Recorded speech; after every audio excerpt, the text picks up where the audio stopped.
శ్రీ గురుభ్యో నమః. శ్రీకృష్ణ పరబ్రహ్మణే నమః. శ్రీమద్ భాగవత మహాపురాణమునందలి దశమస్కంధములోని పూర్వార్ధమునందు 43వ అధ్యాయము ప్రారంభము.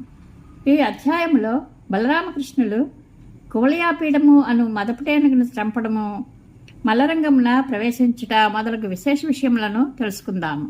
శ్రీశకుడు పలికెను. అంతఃశత్రువులను జయించిన పరీక్షణ్ మహారాజా శ్రీకృష్ణుడు బలరాముడు ప్రాతకాల స్నానాది విధులను నిర్వర్తించుకొనిరి.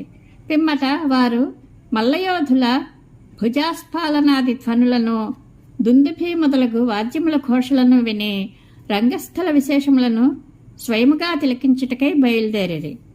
రంగస్థల ద్వారము వద్దకు రాగానే శ్రీకృష్ణుడు అచటనున్న కువలయాపీడము అను ఏనుగును చూచెను. దానిని ఒక మావటివాడు అదుపు చేయుచుండెను. అప్పుడు కృష్ణప్రభువు ఉత్తరీయమును నడుమునకు బిగించి ముంగురులను సవరించుకొని మేఘధ్వనుల వలె గంభీరములైన వాక్కులతో మావటివానిని రెచ్చగొట్టుచు ఇట్లనెను. ఓరి మావటి, వెంటనే తప్పుకొనుము, మా ఇరువురికి మార్గము నిమ్ము, లేనిచో నిన్ను ఏనుగును ఇప్పుడే మృత్యుముఖమునకు చేర్చెదను. శ్రీకృష్ణుడు హెచ్చరించినంతనే మావటివాడు మిగుల క్రుద్ధుడయ్యను. పిదప అతడు మృత్యుదేవత వలె భయంకరమైన ఆ మదపుటేనుగును కృష్ణుని మీదికి ఉసిగొల్పెను. వెన్వెంటనే ఆ కువలయాపీడము రెచ్చిపోయి శ్రీకృష్ణుని తన తొండముతో చుట్టివేశను.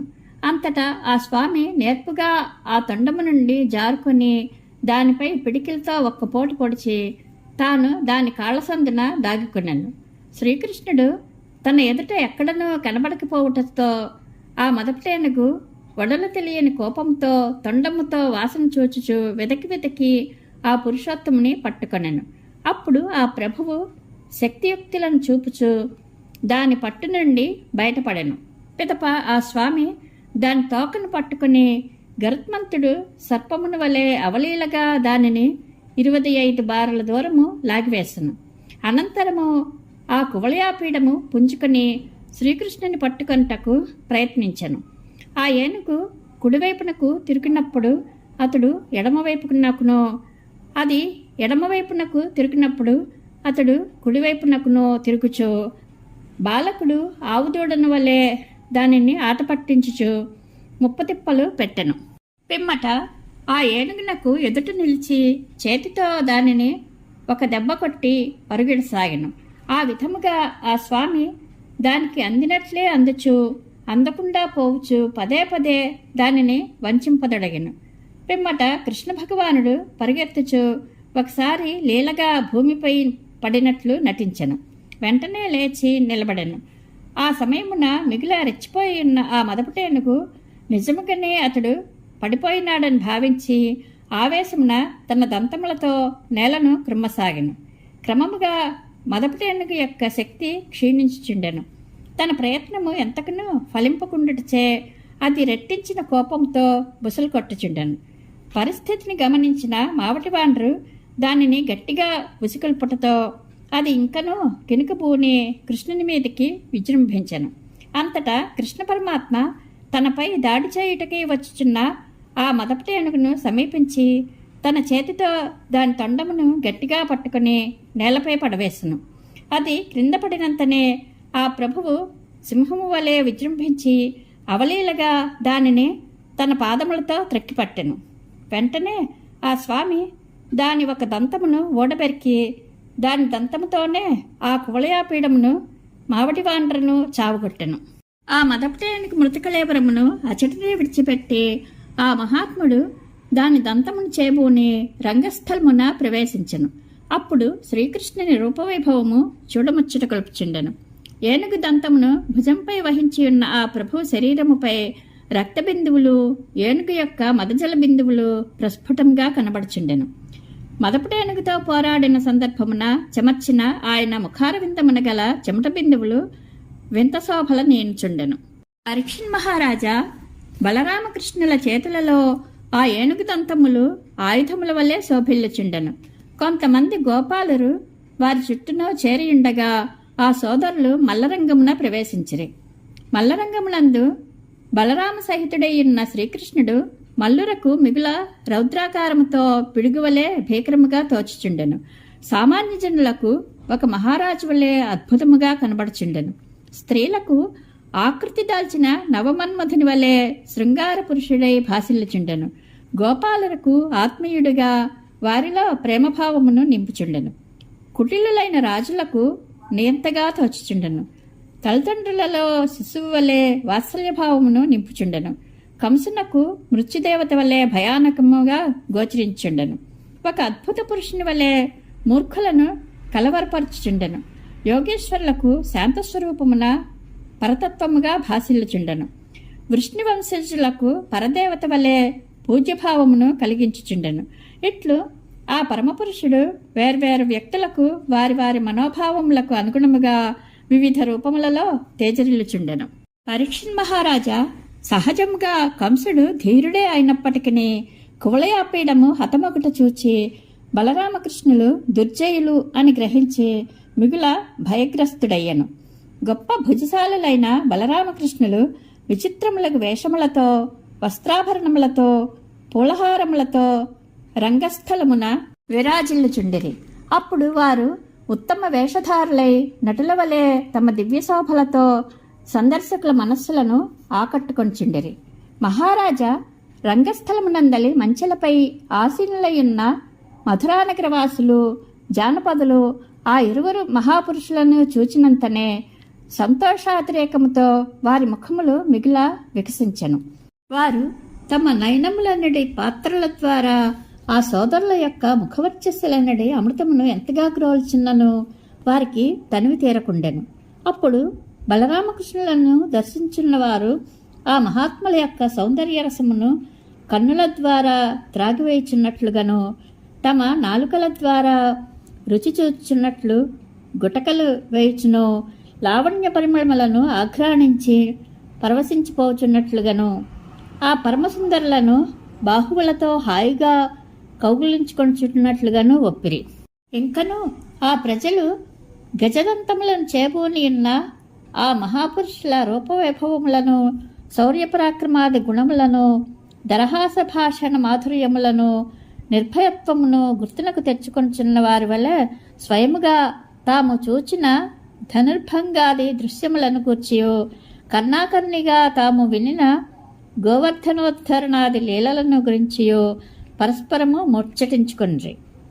సాక్షాత్తుగా సర్వేశ్వరుడైన శ్రీమన్నారాయణుడే సంకల్పమాత్రమున శ్రీకృష్ణుడిగను, తదంశతో బలరాముడిగను భూతలమున వసుదేవుని ఇంట అవతరించిరి. ఈ శ్రీకృష్ణ పరమాత్మ మధురలో దేవకీదేవి గర్భమున అవతరించిన వెంటనే వసుదేవునిచే గోకులములకు చేర్చబడినాడట. ఇప్పటి వరకును అచటనే గూఢముగా నివసించుచు నందుని గృహమున వృద్ధి పొందినట. దివ్య తేజోమూర్తి అయిన ఈ శ్రీకృష్ణుడు వనర్చిన కృత్యములు అద్భుతములు. అతడు రక్కసి అయిన పోతనను మృత్యుముఖమునకు చేర్చెను. దానవుడకు తృణావర్తిని పరిమార్చెను. మద్ది చెట్లను నేలకూల్చి నలకూబర మణిగ్రీవులకు శాప విముక్తిని ప్రసాదించెను. కుబేరుని భటుడైన శంఖచూడిని హతమొనర్చెను. కేసి రాక్షసుని చెండాడెను. ధేనుకాది అసురులను సంహరించెను. ఈ మహానుభావుడు దావాగ్ని ప్రమాదము నుండి గోవులను, గోపాలులను కాపాడెను. కాళీయ సర్పమును మర్దించెను. దేవేంద్రుని గర్వమును అణచెను. ఒక్క చేతితో గోవర్ధనగిరిని ఎత్తి దానిని అట్లే నిలిపి 7 దినముల పాటు సుడిగాలులతో కూడి ఏకధాటిగా కురిసిన కుంభవృష్టి నుండి, పిడుగుపాటుల నుండి గోకులమును, గోవులను, గోవత్సములను, గోపికలను, గోపాలులను, పిల్లలను, వృద్ధులను, ఆబాలు గోపాలమును పరిరక్షించెను. నిత్యము ఈ మహాత్ముని యొక్క ముదిత ముఖ వికాసములను, దరహాస శోభలను, మధుర ప్రేక్షణములను కాంచుచు గోపికలు మిగుల ఆనందించుచుండెడివారు. ఆ ఆనందంలో వారు తమ వివిధ తాపముల నుండి బయటపడి హాయిగా ఉండేవారు. ఈ పరమపురుషుడు దానవాది దుష్టుల బాధల నుండి ఈ యద్వంశమును పరిరక్షించెను. ఈయన వలన ఈ వంశము మిగుల ఖ్యాతి వహించెను. ఈ పురుషోత్తముని కారణముగా ఇది మున్ముందు ఇతోధికముగా సిరిసంపదలతోనూ, యశో వైభవములతోనూ, మహత్వములతోడను వర్ధిల్లును అని ప్రజలు అనుకొంచుండిరి. ఈ మహాత్ములకు అన్నయ్యు కమలలోచనుడు శుభలక్షణ సంపన్నుడు అయిన బలరాముడు ప్రలంబాసురుని హతమార్చెను. వత్సాసురుడు, బకాసురుడు మొదలగు దుష్టరాక్షసులను ఈ ప్రభువు సంహరించెను. ప్రజలు ఇట్లనుకొంచుండగా రంగశాల యందు తూర్యాది వాద్యముల ఘోష మిన్నంటుచుండెను. అంతటా చాణూరుడు అను మల్లయోధుడు బలరామకృష్ణులను సంబోధించుచు ఇట్లు నుడివెను. నందకుమార, కృష్ణ, బలరామ, మీరు మహావీరులనియు మల్లయుద్ధమున నిపుణులనియు విని కంసమహారాజు మీ మల్ల క్రీడా సామర్థ్యములను ప్రత్యక్షముగా చూడగోరి ఇచ్చటికి పిలిపించెను. మహారాజునకు త్రికరణశుద్ధిగా ప్రేమను గూర్చెడి ప్రజలు శుభములను పొందెదరు. అట్లుగాక అప్రియమును కలిగించెడి వారు కష్టనష్టముల పాలగుదురు.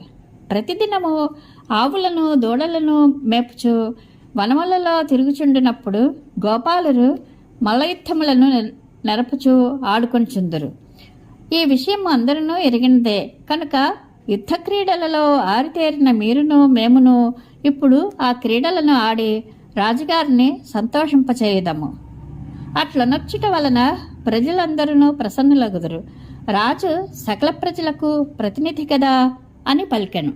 పరీక్షణ్ మహారాజా చాణూరుడు పలికిన మాటలను వినిన పిమ్మట ద్వంద్వయుద్ధము చేయుట తమకు కూడా ఇష్టమైనదేనని శ్రీకృష్ణుడు భావించెను. పిమ్మట ఆ స్వామి వానికి తన అంగీకారమును తెలిపి దేశకాలములకు తగిన మాటలను ఇట్లు బదులు చెప్పెను. చాణూరా, మీరే కాదు వనములలో సంచరించుచు జీవించుచున్నట్టి మేమును కంసమహారాజు యొక్క పాలనలోని వారమే. అందువలన ఆయనకు నిరంతరము ప్రేమను కూర్చుచుండుట మాకును కర్తవ్యమే. అంతేగాక అది మాకు మిగుల శ్రేయోదాయకము కూడా. కనుక మల్లయోధుడా, మేము పసిబాలురము. మాతో సమానమైన బలము గల బాలురతోడనే యుద్ధక్రీడ సలుపుట ధర్మము. ఒకరు బలవంతులు మరి ఒకరు బలహీనులు అయిన వారి మధ్య ద్వంద్వయుద్ధము జరుగుట అధర్మము. అధర్మ యుద్ధము వలన ప్రాప్తించే పాపము ప్రేక్షకులను తాకరాదు కదా అనెను. అంతటా చాణూరుడు ఇట్లనెను. కృష్ణ, నీవు గాని బలరాముడు గాని బాలురు గారు, కిశోరులు ఎంతమాత్రమూ కాదు. మీరు ఇరువురును బలపరాక్రమ సంపన్నులే. ఎందుకనగా 1000 ఏనుగుల బలము గల కువలయాపీడము అను మదపుటేనుగును మీరు అవలీలగా హతమార్చితిరి. అందువలన మిక్కిలి బలిష్ఠులైన మీరు బలసంపన్నులమైన మా వంటి వారితో ద్వంద్వయుద్ధము చేయుట న్యాయమే, ఏ విధముగానూ అన్యాయము కాదు. కనుక శ్రీకృష్ణ, నీ పరాక్రమమును నాపై చూపుము. బలరాముడు తన బలమును ముష్టికునిపై ప్రదర్శింపగలడు అని పలికెను. ఇది శ్రీమద్ భాగవత మహాపురాణమునందలి దశమస్కంధములోని పూర్వార్ధమునందు 43వ అధ్యాయము సంపూర్ణము. శ్రీకృష్ణానుగ్రహ ప్రాప్తిరస్తు. శుభం భూయాత్.